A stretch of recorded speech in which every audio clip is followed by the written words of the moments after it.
আসসালামু আলাইকুম। আজকে আমি কথা বলব যে আপনারা যদি তুর্কি পরিভাষায় কারো সাথে পরিচয় পর্ব সারতে চান তাহলে সেই ক্ষেত্রে যেই সমস্ত শব্দগুলা ব্যবহার করা হয় সেই বিষয়ে কথা বলবো। চলেন শুরু করা যাক। আপনি যার সাথে পরিচিত হবেন তার সাথে যদি আপনি সকালবেলা দেখা করেন তাহলে উনাকে আপনি শুভ সকাল এটা এভাবে বলতে পারেন যে গুনাইদেন। তারপরে আপনি উনাকে জিজ্ঞেস করতে পারেন যে আপনি কেমন আছেন? এটা তুর্কি ভাষায় এভাবে বলে সেন নাসলসেন। সেন মানে হচ্ছে আপনি, নাসলসেন মানে হচ্ছে কেমন আছেন। সেন নাসলসেন আপনি কেমন আছেন? তারপরে আপনি যদি উনাকে জিজ্ঞেস করতে চান যে আপনি কোন দেশি তাহলে এটা তুর্কি ভাষায় কিভাবে জিজ্ঞেস করবেন? সেন নেরেলিসেন। সেন মানে হচ্ছে আপনি, নারেলিসেন মানে হচ্ছে কোন দেশি। সেন নেরেলিসেন মানে হচ্ছে আপনি কোন দেশি। তারপর যদি আপনি উনাকে জিজ্ঞেস করতে চান যে আপনি কোথায় থাকেন? সেন নেরদে কালিয়ন। সেন মানে হচ্ছে আপনি অথবা তুমি, এইভাবে এই দোনোটা শব্দের জন্য এই শব্দটা ব্যবহার হয়।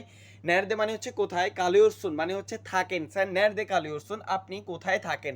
তারপর যদি আপনি উনাকে জিজ্ঞেস করতে চান যে আপনার নাম কি তাহলে এটা তুর্কি ভাষায় কিভাবে বলবেন?